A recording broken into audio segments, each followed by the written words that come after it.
Welcome to my mini blog. और इस blog में जो है बहुत दुख की बात है कि हमारी सास इस दुनिया में नहीं रही, हम लोगों को छोड़ करके भगवान के घर चली गई। और देखिए इतने सारे लोग आए, ये इनकी ननंद है और भाभी है, इतने सारे लोग आए हुए हैं। और कहता है ना कि जब इंसान जो है जन्म लेता है तभी एक बार उसको स्नान कोई और कराता है और मरने के बाद लास्ट स्नान कोई और कराता है।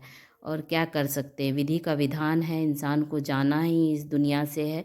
देखिए इतने सारे लोग उनको जो है श्रद्धांजलि देने के लिए आए हैं। राम धुन की ध्वनि बज रही है और उनके लिए डोली सज रही है। कहावत है, एक बार जब लड़कियां जो है अपने पति के घर इस डोली में बैठ के आती है और लास्ट जो है इसी डोली में बैठ करके जो है अग्नि में चली जाती है। और उनकी डोली देखिए कितने अच्छे से सजी हुई है, उनका घर पर यहीं पे है, सब कुछ यहीं रह जाता है, इंसान कुछ लेके नहीं जाता है, उनका कर्म ही उनके साथ जाता है। देखिए ये व्हील चेयर पे बैठे हैं, इनके साथ जो है वो जो है हमेशा जो है आते रहते थे मिलने के लिए, लेकिन इतने परेशानी में थे फिर भी वो आए। और उनको लास्ट स्नान कराने के बाद पूरे परिवार ने उनको चंदन से तिलक किया। और उसके लिए जितने रस्म रिवाज होते हैं उतने हम लोगों ने किया।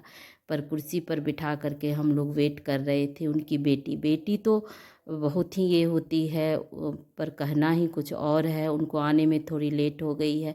ये एक व्हील चेयर पे उसकी जेठानी है, वो हर दिन मिलने आती थी, लेकिन वो एक दिन गिर गई तो उसके सिर में चोट आया और वो चलने से जो है ये हो गई, कमज़ोर हो गई। तो फिर भी अपनी जेठानी के बारे में सुना तो वो जो है मिलने के लिए आई। पर हमारी सास जो देवरानी थी और वो जेठानी थी, वो बड़ी हैं, लेकिन जो है फिर भी वो बोली मुझे मिलने जाना है, बहुत रो रही थी। और लास्ट हम लोग अपनी ननंद का वेट कर रहे थे।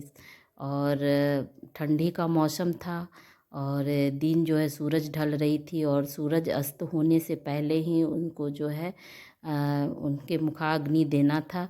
लेकिन हम लोग क्या कर सकते हैं, वेट कर रहे थे। उनकी बेटी का फ्लाइट 10 बजे ही, लेकिन वो जो है दरभंगा एयरपोर्ट से बाय रोड आ रही थी। टाइम तो लगता है क्योंकि ठंडी का मौसम था, वेदर भी काफ़ी कुहासा ओस से भरा हुआ था।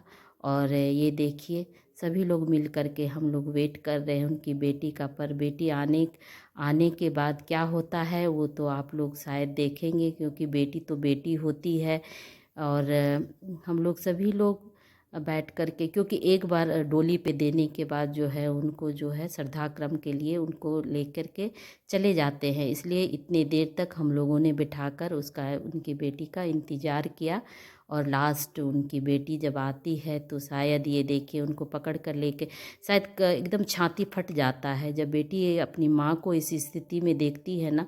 तो मेरे ख्याल से ना अपनी माँ को जब बातें करते और जो है आँख खुली हुई देखे ना तो वो ज़्यादा अच्छा लगता है। और इस स्थिति में भगवान ना करे किसी बेटी या बेटे को देखना पड़े, लेकिन दुनिया का रिवाज है, जो आया है उसको इस दुनिया से जाना ही पड़ता है। लास्ट बेटी उनकी बहुत फूट फूट करके रो रही थी, हम लोगों को भी दुख हो रहा था, लेकिन क्या कर सकते थे, वो काफ़ी दिनों से बेड पे थी, बीमार थी, थोड़ा मतलब ज़्यादा बीमार थी, पैरालिसिस भी हो चुका था, वो पेशेंट थी। लेकिन कुछ नहीं बोल सकते हैं, भगवान के सामने ऐसा ही होता।